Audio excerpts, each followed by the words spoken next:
할렐루야. 오늘은 긍휼히 여기는 자는 이라는 제목으로 하나님의 말씀을 대언하도록 하겠습니다. 예화 집을 보다 보니까 이런 이야기가 있었습니다. 한 가정에서 부부싸움이 일어났다고 합니다. 그래서 남편과 부인이 서로 한참을 말다툼을 하게 되었는데, 그 말다툼 와중에 부인이 먼저 남편을 향하여 이렇게 말을 하였다는 것입니다. 내가 결혼한 것이 얼마나 후회되는지 모르겠다고 하면서 당신과 결혼하느니 차라리 악마와 결혼하는 것이 훨씬 나을 뻔했다고 그렇게 이야기를 하는 것입니다. 그러자 그 소리를 들은 남편이 부인을 가만히 쳐다보면서 뭐라고 대답을 하느냐, 이렇게 하더라는 것입니다. 그건 절대 안 되지. 왜냐하면 그렇게 하면 친척끼리 결혼하는 것이 되는 거야, 그러더라고요. 무슨 이야기입니까? 둘이가 다 서로를 바라볼 때 악마같이 보인다는 거예요. 남편이 아내를 바라볼 때도 미워해야 될 악마같이 보이고, 아내가 남편을 바라볼 때도 미워해야 할 악마같이 보인다는 그런 말인 것입니다. 참 안타까운 이야기입니다만, 그런데 문제는 오늘날 우리 주변에 보면 이처럼 서로를 대할 때 미워해야 될 사람으로 바라보는 그런 사람들이 한둘이 아니더라는 것입니다. 비단 신문지상이나 뉴스에 나오는 그런 이야기만을 말하는 것이 아니라 당장 우리만 하더라도 직장이나 가정생활에서 서로를 이해하며 품어주기보다는 어떻게 합니까? 서로의 문제점과 잘못한 것을 정지하기 바쁘더라는 거예요. 또 심지어 하나님의 전인 교회에서 나와서까지도 서로를 감싸주고 서로를 품어주기보다는 서로를 판단하며 손가락질하기 바쁘더라는 거예요. 뒷담화하기가 바쁘다는 거예요. 이게 참 안타까운 우리들의 모습입니다만, 그런데 오늘 본문 말씀해 보면 이런 우리들에게 주님은 팔복을 말씀하시면서 다섯 번째 복으로 이렇게 말씀을 하십니다. 오늘 본문 7절 말씀 앞을 보시며 한번 같이 읽어보실까요? 시작. 긍휼히 여기는 자는 복이 있나니 그들이 긍휼히 여김을 받을 것이며. 아멘. 무슨 말씀입니까? 하나님 말씀하시기는 뭐라고 말씀하시느냐? 다른 사람에 대해서 긍휼히 여기는 사람이 복이 있다. 그런 사람을 하나님께서 복되게 하시겠다라는 말씀입니다만, 그러면 오늘 본문 말씀에 나오는 긍휼히 여긴다는 에서 나오는 이 긍휼은 도대체 어떤 의미의 말인가? 이는 원어 성경인 헬라어 성경에 보면요, 엘레오스라는 말로 기록이 되어 있는데, 이 말의 뜻은 뭐냐? 그 사람 피부 속으로 깊숙이 들어가서 그의 입장을 이해한다, 그런 뜻입니다. 그 사람의 피부 깊숙한 속으로 들어가서 그의 입장을 이해한다. 즉 긍휼히 여긴다는 말은 남을 불쌍히 여긴다, 동정한다, 그런 뜻의 말이 아니라는 거예요. 그보다 한 발짝 더 나아가서 그 사람의 입장이 되어 이해하려고 노력하며 용서해주고 심지어 도와주기까지 하는 것, 그걸 긍휼이라고 이야기한다는 거예요. 그래서 예를 들면 내 주변에 나를 욕하고 나를 비방하고 너를 손가락질하는 사람이 있을 때 그와 똑같이 비방하거나 욕하는 것이 아니라 그럴 수도 있지 라고 이해하며 용서하며 오히려 그가 어려울 때 도와주는 것까지를 긍휼이라고 말한다는 것입니다. 그렇다면 여러분이 듣기에 이 긍휼이라는 것이 하시게 행하기에 쉬운 일일 것 같습니까?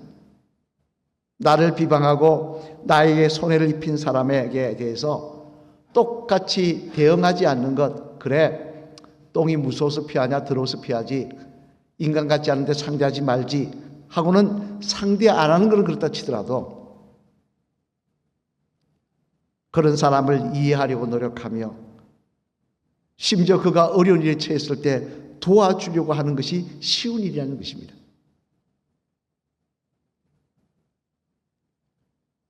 말이 그렇지 그 일이 쉽겠습니까? 솔직히 부부끼리도 부부싸움하고 하면 어떻게 됩니까? 귀신은 뭐 먹고 살아 그러면서 살아가는 게 우리의 모습이에요. 그런데도 주님은 우리들에게 그런 사람이 되라고 말씀을 하고 계시며 또한 그런 사람에게 복을 주시겠다고 말씀을 하고 있는데요. 바라기는 오늘은 그 이유를 살펴봄을 통해 저와 여러분 모두 다른 사람을 긍휼히 여길 줄 아는 성도가 되셔서 그런 성도에게 주시는 하나님의 축복이 저와 여러분의 삶 속에 자랑이자 간증이 되시기를 주님의 이름으로 간절히 축원을 드립니다. 그러면 솔직히 말해 긍휼히 여긴다는 말이 참으로 어려운 일임에도 불구하고 왜 주님께서는 긍휼히 여기는 성도가 되라고 말씀하고 계신가? 그 이유를 살펴보면요. 먼저 첫째로 앞을 보시며 같이 한번 읽어보시겠습니다. 시작. 무엇보다 먼저 하나님께서 나에게 이런 긍휼을 베풀어 주셨기 때문입니다. 뭐라고요? 무엇보다 먼저 하나님께서 나에게 이런 긍휼을 베풀어 주셨기 때문이라는 것입니다. 에베소서 2장 4절로 5절 말씀 앞을 보시며 우리 한번 같이 읽어보시겠습니다. 시작. 긍휼이 풍성하신 하나님이 우리를 사랑하신 그 큰 사랑을 인하여 허물로 죽은 우리를 그리스도와 함께 살리셨고 너희는 은혜로 구원을 받은 것이라. 아멘. 무슨 말씀입니까? 저와 여러분이 하나님의 자녀가 된 것이 우리가 구원받은 백성이 된 것이 우리의 공로 때문에 받은 것이 아니라 우리가 행한 행위 때문에 받은 것이 아니라 전적으로 하나님의 은혜, 즉 하나님의 아들 예수님을 이 땅에 보내신 하나님의 긍휼 때문에 받은 것이라는 것입니다. 사실 여러분, 저나 여러분이나 우리의 삶의 모습이나 우리의 의로는요 절대 하나님 앞에서 구원받을 능력이, 구원받을 자격이 있을 수가 없습니다. 왜냐하면 저나 여러분이나 지금까지 살아오면서 하나님 앞에 심판받을 일들을 너무나 많이 해가고 살았기 때문에 그렇습니다. 비근한 예로 마태복음 5장 21절에서 22절 말씀을 보시길 바랍니다. 거기에 보면 주님은 뭐라고 말씀하시냐 이렇게 말씀하십니다. 우리 마태복음 5장 21절로 22절 말씀 앞을 보시면 같이 읽어보실까요? 시작. 옛사람에게 말한 바 살인하면 심판을 받게 되리라 하였다는 것을 너희가 들었으나 나는 너희에게 이르노니 형제에게 노하는 자마다 심판을 받게 되고 형제를 대하여 라가라 하는 자는 공에 잡혀가게 되고 미련한 놈이라고 하는 자는 지옥불에 들어가게 되리라. 아멘. 무슨 말씀입니까? 여기에 보면 하나님께서 마지막 때에 우리를 심판하실 내용을 말씀하고 있는데요. 그 내용에 보면 내가 다른 사람을 죽이거나 다른 사람에게 강도짓을 해서 심판하시겠다고 말씀하신 것이 아니라 그것도 물론 심판의 대상이지만 더 기가 막힌 것은 형제에게 화를 내는 사람마다 심판을 받게 될 것이라고 이야기하고 있습니다. 또한 형제에게 다른 말도 아닌 야 이 미련한 놈아 라고 말을 한 사람도 그 말 때문에 지옥불에 들어가게 될 것이라는 것입니다. 그렇다면 여러분 솔직히 저나 여러분이나 살면서 다른 사람에 대해서 화를 내며 살지 않으십니까? 미련한 놈이라고 말이나 생각을 하지 않으십니까? 어떻게 보면 우리 그거 대수롭지 않게 생각합니다. 화낼 수 있지. 미련한 놈이라고 이야기할 수 있지. 내가 볼 때 답답해 보이는데 머리가 좀 모자라 보이는데 그런데 하나님의 말씀에 보면 그게 하나님 앞에 갔을 때 심판받을 내용이더라는 것입니다. 그러면 우리가 감히 하나님 앞에 내가 천국 들어갈 수 있다고 이야기할 수 있겠습니까? 또 야고보서 3장 14절로 15절 말씀에 보면요. 하나님께서 심판하실 내용에 대해 말씀하고 기록하고 있는데요. 야고보서 3장 14절로 15절 말씀 앞을 보시면 같이 읽어보시겠습니다. 시작. 그러나 너희 마음속에 독한 시기와 다툼이 있으면 자랑하지 말라. 진리를 거스려 거짓말하지 말라. 이러한 지혜는 위로부터 내려온 것이 아니요 땅 위의 것이요 정욕의 것이요 귀신의 것이니. 아멘. 무슨 말씀입니까? 거짓말하지 말라는 거예요. 왜냐하면 거짓말은 하나님께로부터 오는 것이 아니라 귀신, 악한 마귀에게서부터 오는 것이라는 것입니다.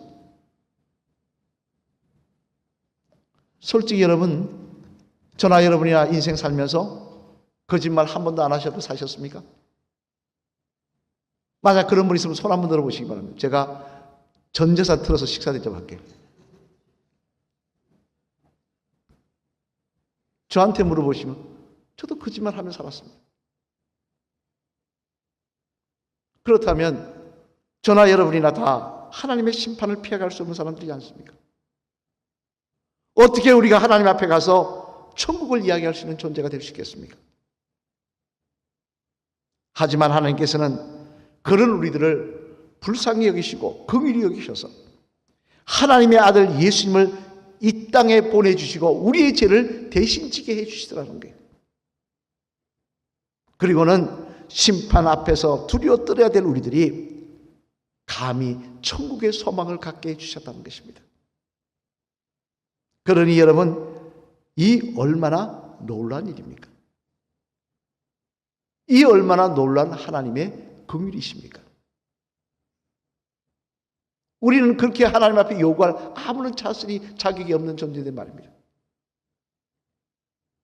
그래서 마태복음 18장 24절로 27절 말씀에 보면요, 주님께서는 이에 대해 이렇게 예를 들어서 말씀을 하십니다. 우리 마태복음 18장 24절 25절 27절 말씀 앞을 보시면 읽어보시겠습니다. 시작. 결산할 때 10,000달란트를 빚진 자를 하나를 데려오매 갚을 것이 없는지라 주인이 명하여 그 몸과 아내와 자식들과 모든 소유를 다 팔아 갖게 하라 하니 그 종이 엎드려 절하며 이르되 내게 참으소서 다 갚으리다 하거늘 그 종이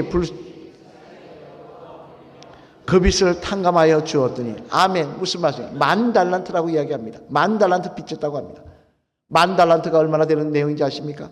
1달란트가 금 33kg입니다. 10,000달란트면 자그마치 금이 33만 kg입니다. 금이 33만 kg. 여러분 갚을 수 있습니까? 이것을 다 아무 대가 없이 탕감해 주셨다는 거예요. 우리가 하나님 앞에 이렇게 큰 죄로 빚진 자들아니에요. 그런데 그거 다 탕감해 주셨다는 거예요. 예수 그리스도를 통하여. 그리고 이어서 주님은 마태복음 18장 33절 말씀에서 이렇게 말씀하십니다. 우리 한번 같이 읽어보실까요? 같이 읽겠습니다. 시작. 내가 너를 불쌍히 여긴가 같이 너도 내 동료를 불쌍히 여김이 마땅하지 아니하냐 하고. 아멘. 무슨 말이에요? 네가 그런 은혜 받았으면 너도 그런 은혜 베풀며 살아라는 거예요. 네가 그런 은혜 받고도 그런 은혜 받은 척 하지 않으면 나는 그런 은혜 받은 거 모른다. 나는 그런 거 모릅니다라고 살면 하나님 용서하지 않으시겠다는 거예요.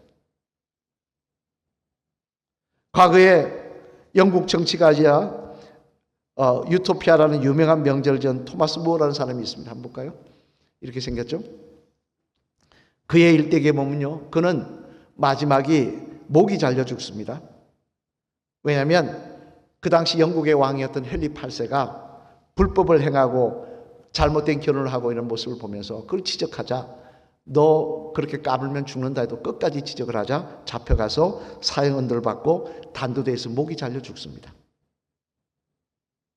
그런데 그 마지막 목이 잘려 죽는 순간에 재판관에게 마지막 최후 변론이 있지 않습니까? 마지막에 할 말이 있느냐? 그러니까 할 말이 있다는 겁니다. 그게 뭘 말하라 그러니까요. 뭐라고 이야기하느니 재판관이요, 내가 소원이 하나 있습니다. 뭐냐? 당신을 나의 친구라고 부르게 해주십시오. 그리고는 이어서 이야기합니다. 친구요, 나는 당신과 나의 관계가 바울과 스데반의 관계가 되기를 원합니다. 바울이 비록 스데반을 죽였지만 지금은 하늘나라에서 두 사람은 가장 좋은 친구가 되어 있을 것입니다. 그대가 지금 나에게 죽음을 선고하지만 우리는 하늘나라에서 영원한 구원을 함께 누리는 친구가 되기를 내가 진정으로 원합니다. 그렇게 이야기를 하는 것입니다. 그러자 생각지도 않은 말을 들은 재판관이 이렇게 되물었다는 것입니다. 아니, 나는 그대에게 지금 사형을 언도하는데 그대가 나에게 이렇게 선대하는 이유가 무엇인가? 그러자 토마스 모어는 이렇게 대답을 했다는 것입니다. 주님께서 나에게 먼저 이렇게 행하셨기 때문입니다. 주님께서 나에게 이렇게 먼저 긍휼을 베풀어 주셨기 때문입니다. 여러분, 바로 이 말씀이 하나님께로부터 긍휼을 받은 것을 알고 정말 그 은혜에 감사하는 성도의 모습인 것입니다. 십자가에 달려 돌아가시면서도 저들의 죄를 저들에게 돌리지 마옵소서. 그들은 자신들이 무엇을 하고 있는지 알지 못합니다라고 말씀하셨던 예수님처럼 자신이 믿었던 사람들에게 돌팔매질을 맞아 죽어가면서도 저들의 죄를 저들에게 돌리지 마옵소서라고 외쳤던 스데반 집사님처럼 도저히 용서받을 수 없는 죄인이 용서받았기에 나도 남에게 긍휼을 베풀며 용서할 줄 아는 성도, 그가 바로 하나님의 은혜를 정말 하나님의 은혜로 아는 성도의 모습이라는 것입니다. 골로새서 3장 12절 말씀해 보면요, 사도 바울은 이렇게 우리에게 말씀하십니다. 우리 골로새서 3장 12절 말씀 앞을 보시며 같이 읽겠습니다. 시작. 그러므로 너희는 하나님이 택하사 거룩하고 사랑받은 자처럼 긍휼과 자비와 겸손과 온유와 오래 참음을 옷 입고. 아멘. 무슨 말씀입니까? 너희가 하나님의 사랑을 받았으면 사랑을 행하는 자가 되라는 거예요. 너희가 하나님의 긍휼을 받았으면 긍휼을 행하는 자가 되라는 거예요. 하나님 그거 기대하시고 우리 긍휼 베풀어 주셨다는 것입니다. 따라서 오늘도 내 받은 은혜는 생각하지 않고 내가 받은 상처만 생각하며 남에게 상처 주며 남을 정죄하며 판단하는 우리들의 모습, 이는 하나님 앞에 절대 은혜 받을 수 있는 자의 모습이 아닌 것입니다. 다시 한번 우리가 어떤 은혜 받은 줄 알고 긍휼을 베풀며 살아가기를 소망하는, 내가 부족하여도 성령님 나와 함께하여 주셔서 받은 은혜 기억하며 살게 하여 주시옵소서. 기도하며 살아가는 저와 여러분 되시기를 주님의 이름으로 간절히 축원을 드립니다.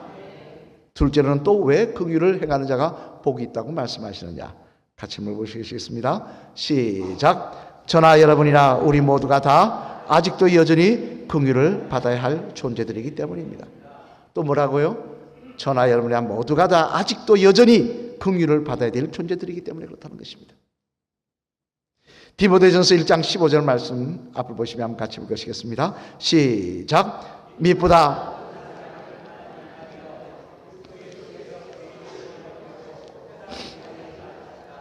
죄인 중에 내가 괴수니라. 아멘. 누구의 고백입니까? 사도 바울의 고백입니다.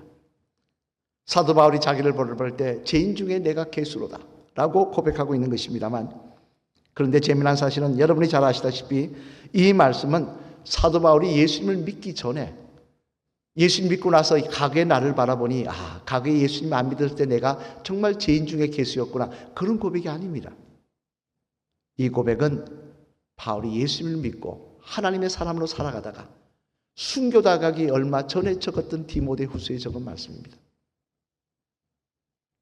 하나님 앞에 여전히 믿음의 사람이라고 삶을 살았지만, 사도라고 삶을 살았지만 여전히 자신은 하나님 앞에 죄를 짓고 사는 존재들이라는 거예요. 여전히 자신은 하나님 앞에 내세울 것 없는 존재들이라는 거예요. 한 번은 책을 읽다 보아 이런 이야기를 읽은 적이 있습니다. 그 책을 적은 분은 목사님이셨는데요, 자신은 목회를 하다 보면 교인들 중에 싫은 사람들이 간혹 있더라는 것입니다. 그래서 저 사람 참 보기 싫다 그런 생각을 했는데, 그런데 가만히 사모님을 보니까 자기에겐 다르게 별로 싫은 사람이 없는 것처럼 보이더라는 것입니다. 그래서 물어보았다고 합니다. 당신은 정말 싫은 사람이 없어요? 당신 마음을 아프게 하는 사람이 없어요? 한번 솔직히 나한테 이야기를 해봐요. 그랬더니 사모님이 대답하시기를 왜 없겠어요? 그런데도 내색을 하지 않는 것은 하나님 앞에 그 문제를 놓고 제가 늘 기도하기 때문에 그렇습니다 라는 것입니다. 그래서 그 다음에 사모님을 가만히 보니까 그런 문제가 있을 때, 인간관계 문제가 있을 때마다 하나님 그 영혼을 불쌍히 여겨 주시옵소서 라고 기도를 하더라는 것입니다. 저렇게 힘을 얻는구나. 근데 하루 전 밖에 나갔다 들어오는데 사모님 방에서 자신이 온 줄도 모르고 열심히 기도하고 있더라는 거예요. 기도하는데 방해하기 싫어서 마루에서 가만히 거실에 앉아서 있는데 기도 소리가 들리는 겁니다. 하나님 그 영혼 불쌍히 여겨 주시옵소서 라고 또 기도를 하고 있더라는 거예요. 간절하게. 또 누가 우리 마누라 속을 썩이나, 어떤 인간이 우리 마누라 속을 썩이나 싶어서 어느 권사야, 어느 집사야, 어느 장로야 하면서 싶어서 가만히 물에 기를 대고 들어봤다는 것입니다. 그러니까 뭐라고 하냐면 사모님이 그렇게 기도하더라고요. 하나님, 내 남편을 불쌍히 여겨 주시옵소서 하더라고요. 지금 누가 속을 썩이고 있는 겁니까? 목사님이 속을 썩이고 있는 거예요. 이 사모님의 마음을 앓고 있는 건 목사님이더라고요. 남의 이야기를 할 때가 아니라 바로 자신이 내 곁에 있는 사람 마음을 힘들게 하고 있더라는 거예요. 이처럼 우리들은요, 예수님을 믿고 구원을 받아 주의 종이 되고 주의 백성이 되어도 여전히 문제가 많더라는 것입니다. 여전히 내놓을 게 없는 인생이더라는 거예요. 그런데 그런 우리들이 마치 이제는 의인이 된 것처럼, 이제는 하나도 징계받고 책망받고 지적받을 게 없는 그 사람인 것처럼, 하나님의 긍휼이 이제는 필요 없는 사람인 것처럼 다른 사람을 정죄하며 판단하며 비난하고 미워하고 산다면, 긍휼을 베푸지 않고 산다면 어떻게 되겠냐는 것입니다. 이에 대해서 마태복음 9장 13절 말씀에 보면요, 주님은 이렇게 말씀합니다. 우리 마태복음 9장 13절 말씀 앞을 보시면 같이 읽어보실까요? 시작. 너희는 가서 내가 긍휼을 원하고 제사를 원하지 아니하노라 하신 뜻이 무엇인지 배우라. 나는 의인을 부르러 온 것이 아니요 죄인을 부르러 왔노라 하시니라. 아멘. 무슨 말씀입니까? 이는 하나님 앞에 예배만 드린다고 해서 하나님께서 기뻐하시며 영광 받으시는 것이 아니라는 거예요. 긍휼이 없이 서로를 미워하고 서로를 정죄하고 서로 도와줄 줄 모르는 성도들이 있는 자리에는 하나님께서는 영광을 받지 않으실 뿐만 아니라 그 자리에 함께 하시지도 않으시겠다는 거예요. 그 영혼하고는. 뿐만 아니라 마태복음 18장 33절로 35절 말씀도 에서도 주님은 이렇게까지 말씀하십니다. 우리 한번 이 말씀도 같이 읽어보실까요? 시작. 내가 너를 불쌍히 여긴과 같이 너도 내 동료를 불쌍히 여김이 마땅하지 아니하냐 하고 주인이 노하여 그 빚을 다 갚도록 그를 옥졸들에게 넘기니라. 너희가 각각 마음으로부터 형제를 용서하지 않으면 나의 하늘 아버지께서도 너희에게 이와 같이 하시리라. 아멘. 무슨 이야기입니까? 이 참 두려운 말씀입니다. 너희가 다른 사람에게 긍휼을 베푸지 않으면 내가 이때까지 너희에게 베풀었던 긍휼을 다 취소하시겠다는 거예요. 예수님의 십자가 은혜로 우리를 구원해 주셨고 우리의 이름을 생명록에 기록해 주셨는데 그거 지워버리시겠다는 거예요. 얼마나 두려운 말씀입니까? 그러니 여러분, 우리들이 긍휼을 베풀며 사는 것은요, 이것은 부담의 문제가 아닙니다. 하나님 어떻게 내가 그럴 수 있습니까? 내가 속도 없는 사람입니까? 나는 성격이 없는 사람입니까? 그렇게 말할 수 있는 것이 아닙니다. 내가 긍휼을 베풀지 않으면 나에게 베푸시던 긍휼을 다 취소하시겠다고 그랬고 앞으로도 내가 살면서 지은 죄에 대해서 책임지고 물으시겠다고 하시는데, 따라서 우리가 오늘도 긍휼을 베풀 수 있는 사람이 주변에 있다는 것, 긍휼을 베풀며 살아갈 수 있다는 것이 얼마나 내 인생의 복된 자리며 내가 얼마나 큰 하나님의 은혜를 받을 수 있는 자리냐는 것입니다. 이는 절대 부담의 자리 아니요 하나님 주신 은혜의 자리요 축복의 자리인 것입니다. 사랑하는 성도 여러분, 이제 말씀을 마치려고 합니다. 영국이 낳은 세계적인 극작가인 윌리엄 셰익스피어를 아실 겁니다. 사진 한번 볼까요? 이 셰익스피어가 그의 작품 중에 베니스의 상인이라는 책에서 긍휼에 대해서 말을 하고 있는데요. 그는 이렇게 말을 합니다. 한번 들어보시길 바랍니다. 긍휼은 억지로 하지 않고 하늘에서 오는 빛처럼 이중의 복을 가지고 온다. 주는 자에게 복을 주고 받는 자에게 복을 주어 최강자 중에도 최강자이며 보좌에 앉은 왕에게 있어 긍휼은 왕관 이상으로 존귀한 것이다. 무슨 말입니까? 셰익스피어가 이야기합니다. 긍휼은 우리 삶 속에 정말 귀한 은혜라는 것입니다. 또한 이 긍휼을 내가 베풀 수 있다는 것이 너무나 귀한 것이라는 것입니다. 왜 그렇습니까? 내가 긍휼을 받은 걸 기억하며 긍휼을 베풀고 사면 하나님께서 똑같은 긍휼을 저에게 베풀어 주시며 나의 허물, 나의 부족한 것, 나의 어리석은 것 묻지 아니하시고 덮어주시는 은혜를 허락해 주시기 때문에 그렇습니다. 따라서 여러분, 오늘도 우리는 우리의 삶 속에 하나님께로부터 받은, 지금까지 받은 긍휼을 기억하며, 또한 내가 앞으로 또 받아야 될 긍휼을 생각하며, 부족하고 연약하지만 성령의 도우심을 구하며, 우리 주변에 나를 힘들게 하고 나의 마음을 아프게 하는 사람들에 대해서 미워하며 저주하거나 정죄할 것이 아니라 용서하며 덮어주며 그들을 이해하며 그들을 도와주는 모습까지 우리가 가지며 나아가야 할 줄로 믿습니다. 그래야 할 때 반드시 우리의 삶 속에 내가 베풀어 준 긍휼이 다시 나에게 돌아와서 나의 기쁨이요 자랑이요 정말 감사의 제목으로 우리 인생의 마지막 길에 우리에게 찾아오는 역사가 있게 될 줄로 믿습니다. 마지막 사람 따라 보실까요? 집사님은 얼마나 긍휼이 많으십니까? 긍휼이 많으신 것 같습니까?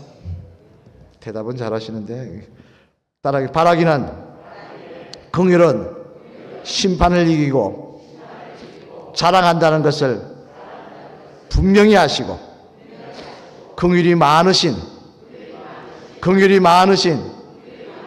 집사님 되시길 바랍니다. 할렐루야. 긍휼이 많으신 저와 여러분 되시길 바랍니다. 내가 심은 것 나에게 돌아올 것입니다. 내가 저 사람에게 베푼 긍휼, 그게 내가 저 사람에게 베푼 긍휼이 아니라 하나님께서 나에게 베푼 긍휼이 될 것입니다.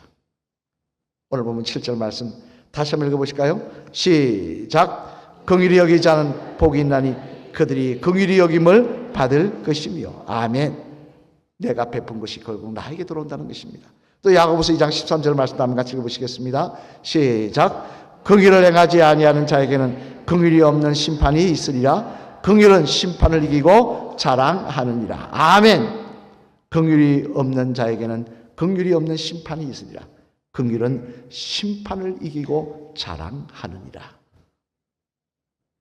이 말씀 다시 한 마음판에 새기시며 이 귀한 은혜가, 이 귀한 복이 저와 여러분의 삶 속에 주시는 하나님의 귀한 축복이 되시기를 주님의 이름으로 간절히 축원을 드립니다.